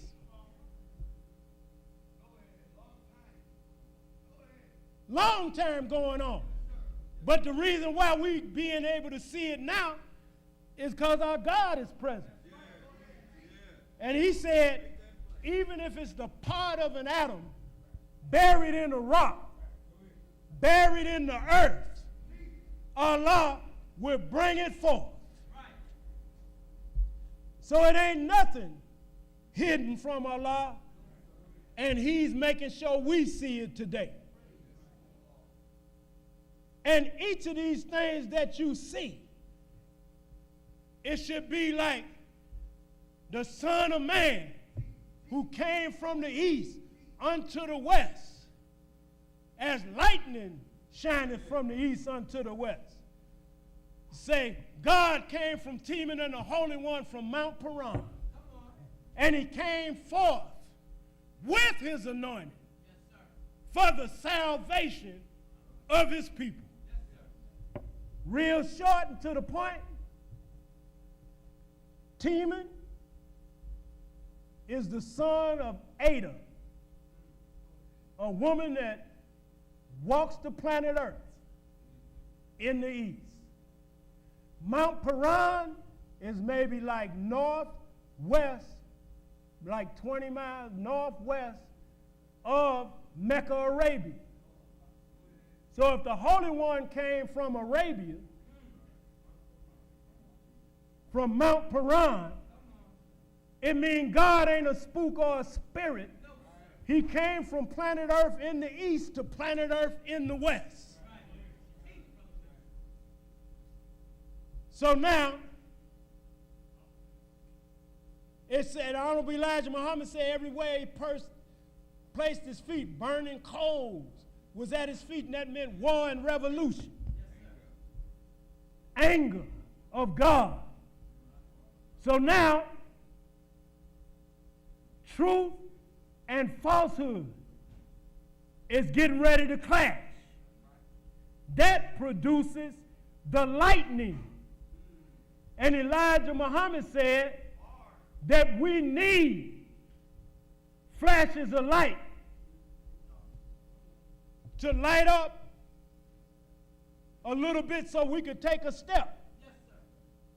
And then we'll need another flash to take a step. Yes, sir. So you know what a flash of lightning looked like? Okay. When the Jews attacked Minister Farrakhan for supporting Jesse Jackson, and Minister Farrakhan, for many years, wanted to offer them an invitation to meet and discuss this. So when you witness them attack Farrakhan, then we take their own historians' words, their own rabbis' words, and put them in book form and hand what they teachers are saying back to them. They don't call their teachers and rabbis anti-Semitic. What we're issuing out, we got it from y'all. It ain't from us. We got it from you, and we just want to give it back. See? But they got enough power and influence to ban the book on Amazon. That's okay. Now you ain't got no business going to the white man to get black books. You hit up the final call and order your book where you should have been ordering it from in the first place. All Allah doing is causing you to separate, right, and do business with your own, huh? Now, a good clash of lightning is when the positive and the negative elements is separated in the atmosphere. And that's what messengers do. Now remember, messengers is like clouds raised up, blown by wind. And there's at least one cloud in there that got darkness in it. And lightning, thunderbolts. That's to the enemy. And the Holy Quran say that when they see that cloud, that messenger, they flee like frightened asses. Ain't that what it say? That's the book. That's what happened to the Jews when they clashed with Farrakhan. Then you saw his response. And the flash of light was so bright when he broke down that the Jews ain't the only anti-Semitic people. I mean, only Semitic people. Once you got that flash, you had to say, man, that's my man. I can see that. You understand what I'm saying? I think I'll go to the meeting this week. Right? See? You don't know you looking at flashes of lightning each time they attack. You should see your way a step closer to Farrakhan. Sister say you should. But that's what we live in our life for, right, sister? To make our people step to Farrakhan, right?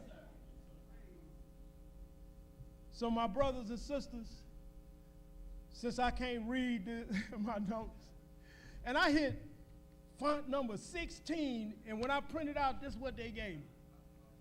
16 is supposed to be about that big. That's right. So,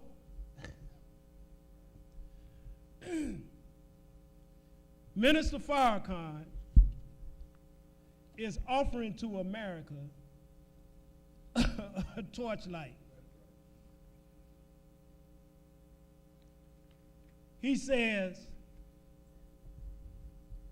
excuse me, this book represents some of the guiding principles taught to us by the Honorable Elijah Muhammad. This man and his teachings have been responsible for transforming the lives of millions of black men and women, many of whom this society has rejected as incorrigible, irredeemable, irreformable, irretrievable, hopeless, and lost. Yet, the Honorable Elijah Muhammad, with the word of Allah, has been able to initiate the process of our salvation and redemption and resurrection, which continues to this day.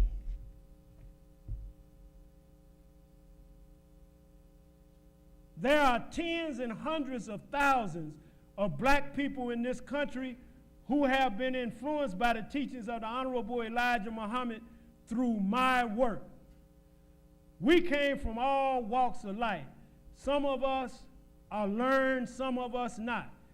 Some are young, some are old. Yet, we have been able, by the grace of Allah God, to produce a community of people that is relatively free from the ills that plague the larger black community and the broad mass of the American people. We believe that it is time for America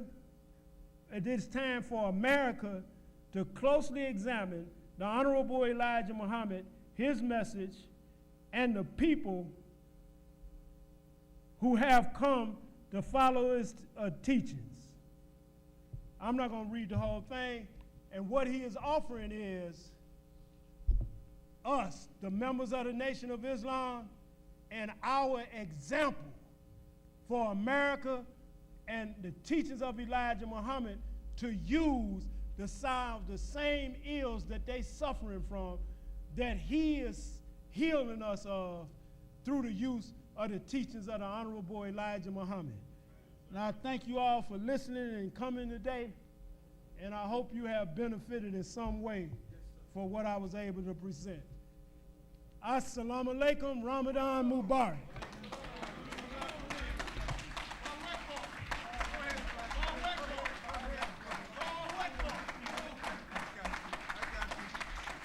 Come on, put your hands together. Minister Abdullah Muhammad, a student in the ministry of the Honorable Louis-Farrakhan, our national prison reform minister. Our national prison reform minister. In a time of mass incarceration, false incarceration, you need a voice like that, amen? All praise is due to Allah. Let's give him another round of applause. He shared personal accounts with us. We thank Almighty God for you, Abdullah. We thank you for being a warrior for the Honorable Louis-Farrakhan. And, you know, you heard him for yourself. He was one of the first FOI I met when I came in 37, going on 38 years ago. And he's been with the ministry even longer than that. So, you know, I'm happy for my brother. He's still on the post with the Honorable Louis-Farrakhan. A whole lot of folks done come and gone, you know. But I thank God for those that have stayed with him and Mother Khadijah and the Farrakhan family. That's how we got our start, with a handful of FOI. And now we got thousands and thousands all over the country. We thank Allah for him and many like him that have stayed on the course that the Honorable Louis-Farrakhan put us on years ago.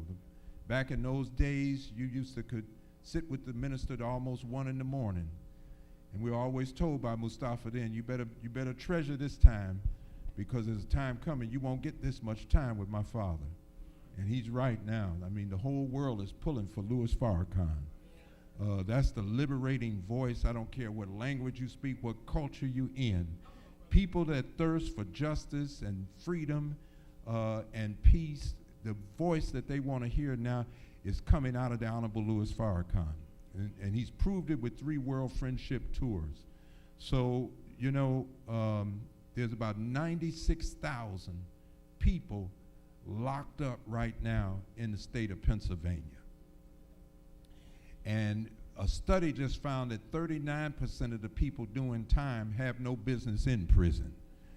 The worst crimes in history don't come from people who broke laws. The worst crimes in history are the people that's making laws that are unjust. And that's how we're ending up with the innocent behind bars. So, the glaring case that stands out more than anything in this city is, of course, Mumia Abu-Jamal. And so we thank Pam Africa. Pam Africa has been a voice for him and a soldier for him, keeping his memory alive in this city, making sure that both friend and foe don't forget Mumia. And so we thank you for that tenacity and that will, that energy and that passion that you bring to this. And, all you have to do is think right, and it's easy to support Mumia Abu-Jamal. These folks are so corrupt. I just can't believe that woman keeps flying all the way from the West Coast to come here. She just won't give up. I'm talking about Maureen Faulkner. And my God. And they know that a new trial will bring out a whole lot of ugly stuff that's been going on in this city for a long time. They would love for this to go away, but she won't go away. And those that want justice, you shouldn't go away either as this fight is going on. What I want to do, anybody out for their first time, never been out before? Thank you, brother. Thank you so much. Hey, give him a round of applause. He's out with us. First timer. Listen, what we do, if you're out for do you feel what you heard today is the truth and good for us as a people? Do you? Thank you, sir. Thank you. Well, he does. He does. Well, look, if you out for your first time, maybe you came out before and you haven't taken the opportunity, the Honorable Louis Farrakhan extends an invitation to become a part of Islam under his leadership. You can do that right here in the city of Philadelphia. Is there anyone that wants to come forward now and just shake my hand? I'm just a little helper of his down in Philadelphia. Thank you, black man. All praises due to Allah. How you doing, black man? What's your name? My name is Aaron. Aaron. Isn't that something? His name is Aaron. Come on, give a big round of applause to Aaron. Brother Dave is going to help you right there. How you doing, sister? What's your name? Maria 2X. Maria 2X. And you're back with us, huh? Yes. Thank you so much, sister, for being out. Oh, the minister's going to love hearing that, too. Sister Arlene's going to help you, our chief protocol person here for the region. Come on, let's give him a big round of applause. There's another brother coming on up. Come on up, black man. I see you coming. You got your glass on. What's your name, sir? Jacob. Brother Jacob. Man, these names are just coming. All these names up out of the book, Brother Jacob. Well, you have a seat right here, Brother Jacob. Brother David's going to help you, another name that's in the book. Thank you all so much. It's been a long day, and I know, that we're fasting, so we're going to move very quickly. I want you to reach. How many can give $20 today? But we really need some giving today. I want you to show some love for that brother that stood and bared his heart out to us today. We got hands up. Let's get all the 20s up. You can make a check out to the Nation of Islam. Huh? $100 coming from Brother Divine. He's starting us off with $100. All praises due to Allah. Yes. Brother James with $20. Give Brother James a big round of applause. Who else got $20? Who else has $20? Folks gonna sow a good seed today. Yes. Yes. Brother Dave with $20. Brother Dave with $20. Give him up. Put your hands together for him now. Show him some love. Show him some love. Who else gonna give $20, man? We need you sowing a seed. There's a hand up back over here, Brother Art. You all gotta look the whole floor. Yes. Brother Benjamin Muhammad with $20. Give it up for Brother Benjamin. Come on now. Brother Raza Khan. Is that $20? $20. Come on now. Give it up for him. Give it up for him. Brother Sean with $20. There we go. Praise be to Allah. Yes. Sister Khadijah with $20. There we go. Make a check out to the nation right now. If you got a credit card or debit card, we got the machine in the house. We're able to run that card, zip, and it's all taken care of. Who else can help us here? Who else can help us here? We're talking $20. Sister Pauline with $20. God bless you, Sister Pauline. Come on, let's clap for her now. Let's show us some love. All praise is due to Allah. Brother Anonymous, biggest family on the East Coast with $25. Give it up for Brother Anonymous. All praise is due to Allah. Who else? Brother Jabril and his wife. Come on, put your hands together. Not $100, but $200. Oh. The hypocrites are biting their fingertips off right now. Yes. $20 more coming from Brother Divine. Come on, put your hands together. All praise is due to Allah. I had a sheet of paper. I don't know what happened to it. Who else has $20? Who else has $20?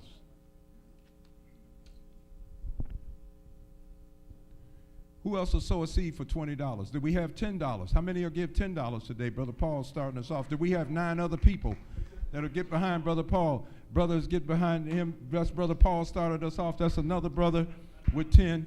And then we got about 8 more people. Yes. Sister Malika with $10. All right, we need 7 more people real quick. We need 7 more people real quick. We can do that.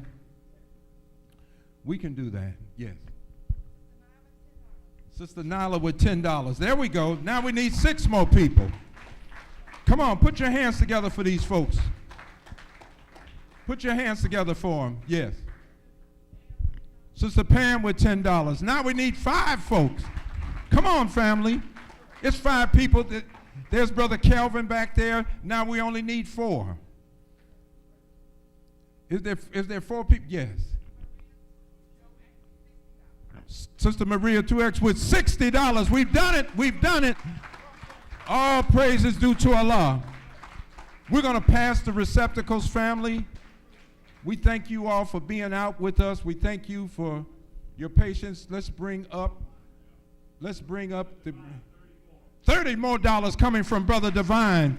We're sowing today. That's good. That's good. Oh, my goodness. Almighty God is set to bless you.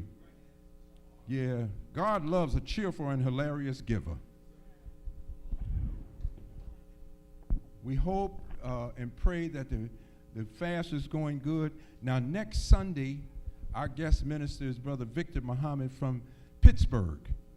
Brother Victor is going to be with us from Pittsburgh, and of course, you know, Brother Victor has worked close with the Honorable Louis Farrakhan because that city's been hit with folks getting killed right outside the mosque. The large case of the shooting of the young black boy in the back there.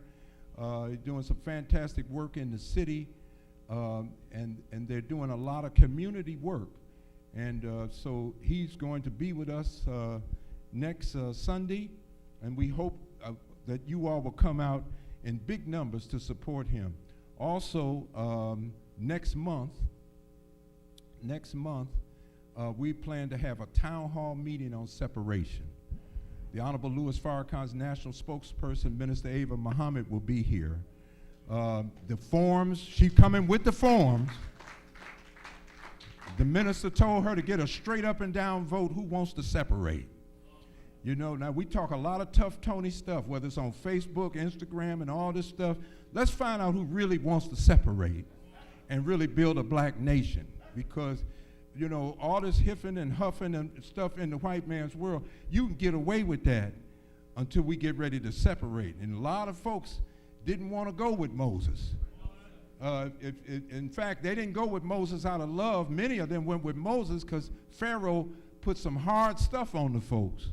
Because the hardship that God was putting on the land against Pharaoh's government and his people caused Pharaoh to get angry. Donald Trump is bringing it on. We know we didn't want him in office, but wisdom said to the Honorable Louis Farrakhan, Trump is there to wake the righteous up. We go to sleep with Obama and Clinton. So with Trump there, it has snapped us and awakened us. And the minister said not only that, Trump is bringing on this nation what this nation deserves. Because these folks will razzle-dazzle you and make you forget about what happened to your people.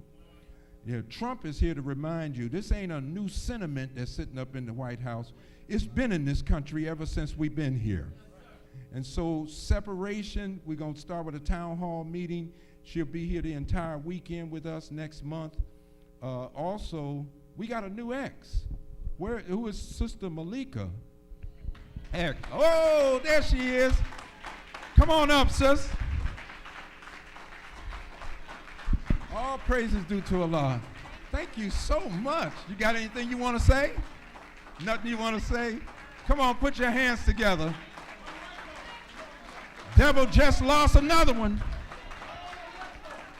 All praises due to Allah. Whoa.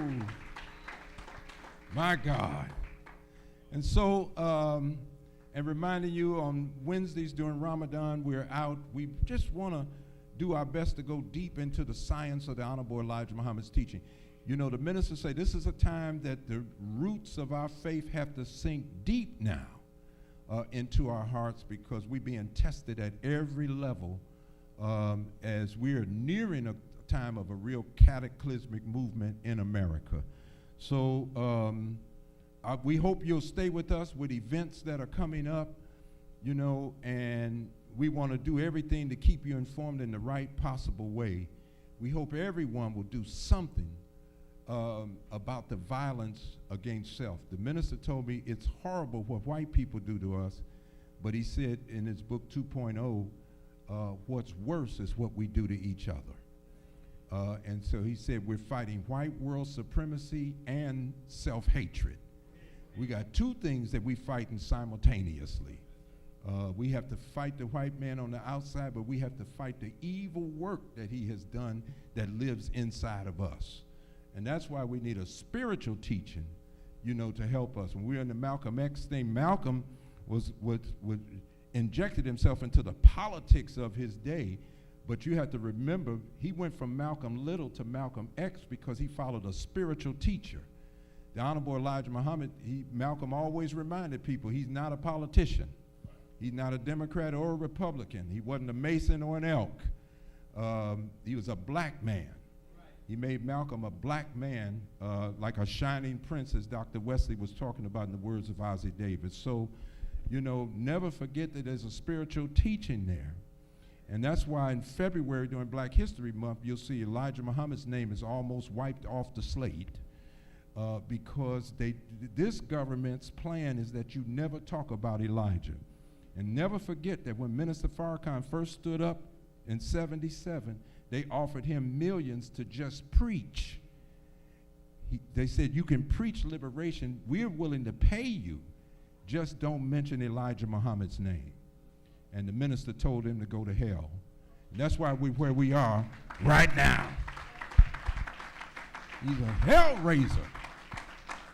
So thank you all very much. We're going to stand for prayer.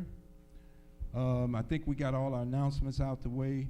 There's a tape of today's message from Minister Abdullah that you can get. Those personal accounts are priceless because he worked very close with the minister, Mother Khadijah, and the family. As they grew, he was growing in Islam. Let's bow our heads and pray.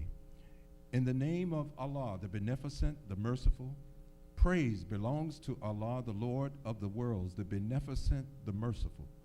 Master of the day of judgment, thee do we serve, and thee do we beseech for aid. Guide us on the straight path, the path of those to whom thou hast bestowed favor, and not of those to whom wrath is brought down, nor those who go astray. Say he, Allah is one, Allah is he upon whom all depend.